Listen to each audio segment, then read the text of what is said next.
నమస్తే, నేను సిరి.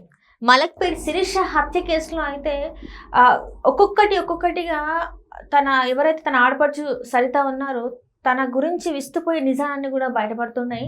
అయితే ఎప్పుడైతే శిరీషకి నిజం అంటే తనకి ఏదైతే అక్రమ సంబంధాలు, తనకి తప్పుడు సంబంధాలు ఉన్నాయని తెలిసిందో అప్పటి నుంచి వెళ్ళి తనని అనేక సార్లు చంపాలని అనుకున్నట్టు కూడా తెలుస్తున్నాయి.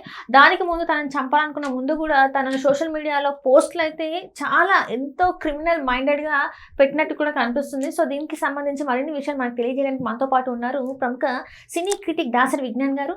నమస్కారం సార్. సార్, ఇప్పుడు చూస్తుంటే మలక్పేట్ శిరీష తనని ఫస్ట్ ఎలా అన్నారు, గుండెపోటు అన్నారు. ఆ తర్వాత పోస్ట్ మార్టం చేసిన తర్వాత తనకి మత్తు ఇంజెక్షన్ ఇచ్చి తనని చంపిన విధానం గురించి మనకు బయటపడింది. ఆడపడుచు చంపిందన్న విషయం తెలిసింది. ఇప్పుడు అదే ఆడపడుచు మైండ్ సెట్ ఎంత క్రూరంగా ఉండేది అనేది తన సోషల్ మీడియాలో పెట్టిన ఏవైతే పిక్స్ ఏవైతే ఉంటాయో, ఆ స్టేటస్కి పెట్టిన పిక్స్ పెట్టిన ఏవైతే ఉంటాయో అవి అంటే తన ఆలోచన ఎంత క్రూరంగా ఉందనే దానికి అదొక అద్దంలాగా చూపెడుతుంది. సో ఇప్పుడు కూడా తనని చంపే ముందు కూడా ఒక స్టేట్మెంట్, అంటే తను ఒక స్టేటస్ పెట్టడం జరిగింది. సో దాంతోనే ఇంకా తన మైండ్ ఎంత తనని శిరీషని చంపాలని అనుకుంటుందనేది స్పష్టంగా తెలుస్తుంది. సో దీని మీద మీ స్పందన ఏంటి అసలు ఇలాంటి వాళ్ళ గురించి? బేసిక్గా చాలా మంది ఉంటారు ఇట్లాంటి వాళ్ళు. ఎవరినైనా బెదిరించాలి అన్నా, ఎవరికైనా అంటే నాకు మాటలు లేవు, కానీ నేనేం ఆలోచిస్తున్నా, నేనేమనుకుంటా అనేది నీకు తెలియాలి. కాబట్టి ఏం చేస్తే కొటేషన్లు పెడతా ఉంటారు డీపీస్లో కానీ స్టేటస్లో కానీ, వీళ్ళకి సంబంధించినటువంటి సోషల్ మీడియా అకౌంట్స్లో కానీ పెట్టుకుంటూ ఉంటారు. ఇప్పుడు ఫర్ ఎగ్జాంపుల్ తను పెట్టిన స్టేటస్ ఒక రోజు ముందు వీళ్ళకి గొడవలు అయ్యే టైంలో ఏమని పెట్టింది, నన్ను తట్టుకొని నిలవాలంటే 3 దారులు: మారిపోవాలి, పారిపోవాలి, లేదా చచ్చిపోవాలి. Cinema dialogue. తర్వాత మళ్ళీ సవాలు విసురకు, నేను శవాలు విసురుతా అనేది నెక్స్ట్ పెట్టింది. ఇది ఎలా అంటే, ఇప్పుడు మనం దేని గురించి మాట్లాడుకుంటున్నామో అందరికి తెలియాలి అంటే, మరోసారి మలక్పేట్ శిరీష హత్య జరిగిన తర్వాత చాలా చాలా విషయాలు వెలుగులోకి వస్తున్నాయి. ఆ చంపిన సరిత ఎంత క్రూరమైనది, అండ్ ఆమెకి హెల్ప్ చేసినటువంటి మన శిరీష భర్త ఎంతటి నీచుడు అనేది మనకు తెలుస్తూ ఉంది. ఇప్పుడు తన పోస్ట్ వైరల్ అవ్వడం వల్ల మనకి ఈ వార్త మళ్ళీ చెప్పుకుంటున్నాం. అయితే ఈమె ఎవరితోనో కులకడం మన శిరీష గమనించింది. ఫస్ట్ ఆఫ్ ఆల్ వాళ్ళ హస్బెండ్ కూడా తెలిసే అమెరికా నుంచి ఇండియా పంపించారని కూడా ఒక వార్త వినిపిస్తుంది. అక్కడ విషయం ఏంటంటే, ఈవిడ డేటింగ్ యాప్స్లో డేటింగ్ చేస్తుంది అమెరికాకి వెళ్ళిన తర్వాత. అబ్బా, ఓకే. తన ఫోటోలని పెట్టి వాళ్ళ హస్బెండ్కి తెలియకుండా డేటింగ్ యాప్స్లో మంత్లీ సబ్స్క్రిప్షన్లు కొనుక్కొని మరి ఈవిడ చేస్తుంది. అక్కడ ఒకరోజు ఏం జరిగింది అంటే, వీటికి ఈ యాప్స్కి ఏంటంటే అమౌంట్ ఆటో రెన్యూవల్ ఉంటుంది. మనం ఒకసారి పెట్టుకుంటే ఆటోమేటిక్గా కట్ అవుతూ ఉంటాయి. నిర్ణీత period monthly subscription, yearly subscription ఇట్లా ఉంటాయి. బేసిక్ ఇయర్లీ ఎవరు తీసుకోరు, మంత్లీ అంటే ఉన్నంతకాలం వాడేసి వాళ్ళ మోజు తీరాక వదిలేస్తూ ఉంటారు చాలామంది. అలా మంత్లీ సబ్స్క్రిప్షన్ తీసుకున్నప్పుడు అది ఆటోమేటిక్గా ఆటో రెన్యూవల్కి అడుగుద్ది స్టార్టింగ్లో. వీళ్ళు దాన్ని యాక్సెప్ట్ చేసి ఉంటారు.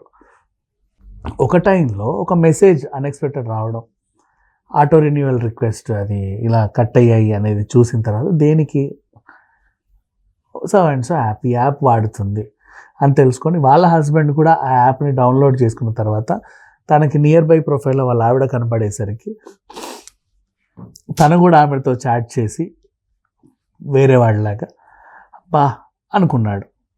అడ్రస్ చెప్పింది, నెంబర్ చెప్పింది. చీ అనుకున్నాడు, గెంటేశాడు. అక్కడి నుంచి ఇక్కడికి వచ్చింది. అంతరాచకార్యం వెలగబెట్టి వచ్చింది విషయం అది. ఇక్కడికి వచ్చేవన్న పద్ధతి తీరు తెన్ను మార్చుకుచచ్చావా అంటే లేదు. ఇక్కడ కూడా మళ్ళీ ఆన్లైన్ డేటింగ్ యాప్స్లో పరిచయాలు పెంచుకోవడం, వాళ్ళకి వీళ్ళకి అడ్రస్లు చెప్పేసి కొన్ని రోజులు చాటింగ్ చేసి ఫ్రెండ్ అనో, కోలీగ్ అనో, వాడనో, వీడనో, ఇంకెవరనో, తమ్ముడు అనో చెప్పుకొని పిలిపించుకోవడం. ఇంట్లో ఎవరు లేని టైంలో పిలిపించుకొని ఆవిడ వ్యవహారం అంతా సాగించి తర్వాత వీళ్ళని తరిమేయడం. అన్ఎక్స్పెక్టెడ్గా మన శిరీష కంట పడడం, ఇవన్నీ గబగబా జరిగిపోయాయి. ఆమె చూసి అసహించుకోవడం, వాళ్ళ ఆయనకు చెప్తానో లేక ఇంకేదనో అంటే బెదిరించడం కాదు, మాట వినకపోవడం, ఈమె చెప్పావంటే కనుక మూతి పనులు రాలగొడతాను ఈవిడ బెదిరించడం, ఇలాంటివన్నీ గబగబా జరిగిపోయాయి. మాటలు లేవు వీళ్ళకి ఇది ఇట్లాంటిది నా వల్ల కాదని. నువ్వేమన్నా మంచిదానం అనుకున్నావా, నీ అమ్మనాలను వదిలేసి మా తమ్ముడితో లేచిపోయి రాలా, నువ్వు లేచి రాలా, నువ్వేమో పెద్ద ఇదా నాకు చెప్పడానికి అని పదే అనడం. శిరీష తట్టుకోలేకపోవడం ఈ మాటలన్నీ.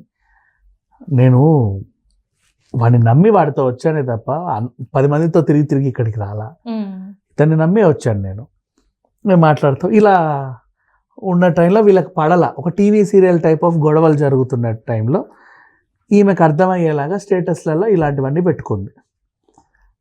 సో ఇవన్నీ కూడా ఇప్పుడు వైరల్ అవుతున్నాయి బేసికలీ.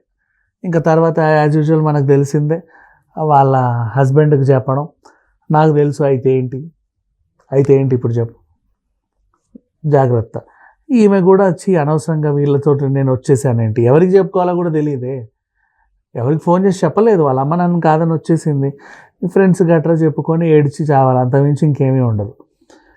ఇలాంటి టైంలో ఇతని గురించి ఒక్కొక్క నిజం తెలుసుకొని తట్టుకోలేకపోయింది. వాళ్ళు కూడా మొత్తం అన్ని బయటపడేసరికి ఇవి ఎక్కడ గోల చేస్తుందేమో, గోల చేస్తే కనుక మనము భరణం ఇవ్వాల్సి ఉంటుంది. అప్పుడు చీపు అన్న తల్లిదండ్రులు కూడా ఇప్పుడు అటాచ్ అవుతారు.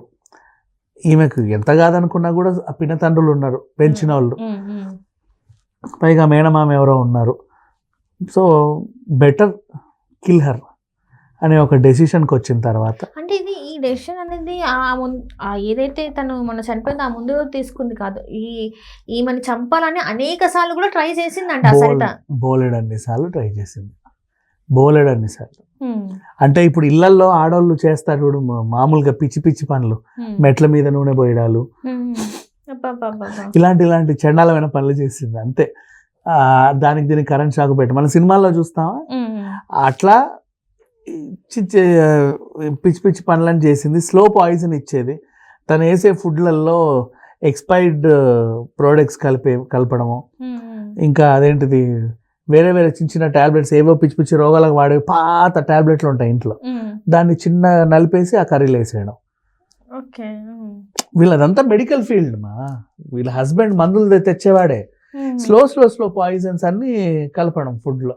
అంటే ఈ రోజు నీకేం అవ్వదు, మెల్లిమెల్లిగా నీకు మల్టీ ఆర్గానిక్ ఫెయిల్యూర్ అయిపోతే ఒకసారి హాస్పిటల్కి వెళ్తావు, ఇదేదో పాడైంది అంటావు, ఇంకోసారి అదేదో పాడైంది, మెల్లిమెల్లిగా పాపం అన్నీ పాడేవి అలా పోయిందండి అని చెప్పుకుంటారు. ఈ క్రమంలో నీ స్లో పాయిజన్ వర్కౌట్ అయ్యే టైంలోనే నువ్వు దొరికిపోయావు, పెద్ద గొడవ అయిపోయింది, అంటే అనే రేంజ్కి వచ్చేసారు ఇద్దరు. ఈ టైంలో ఇంకా నువ్వు తొందరగా చంపేయాలనిపించింది.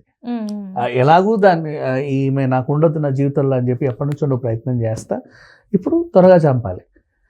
ఈ ప్రయత్నం కాస్త ఏమైంది, మనిషి ప్రాణం అయితే పోయింది అఫ్కోర్స్. అంటే నువ్వు చేసి బాగా తెలివితేటలుగా ప్రదర్శించారులే, పోస్ట్మార్టంకి తీసుకెళ్తాము, ఎవరు లేరు కదా, తల్లిదండ్రులుగా కాదని వచ్చింది, ఇప్పుడు వాళ్ళు ఏమంటారు.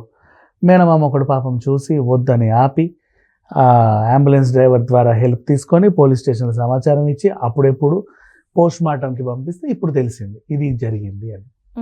ఓవరాల్ సినారియో ఇది. బట్ ఇంతకు ముందు నుంచే ప్రయత్నాలు చేయడమే కాదు, ఎలా అయితే అవును నా ఫ్రెండే అయితే ఏంటి, నా తమ్ముడు నేనే ఇచ్చి పెళ్లి చేసి అయితే ఏంటి, మేము ఎందుకు చంపుతాం, కావాలంటే పోస్ట్మార్టం పంపి అని ఇట్లా మాట్లాడారు చూసావా, ఆ ధైర్యమే. అంత ముందు కూడా పోస్టులు అలాగే పెట్టింది, నీకు తెలిసేలాగా ఇది జరిగింది. Thank you so much.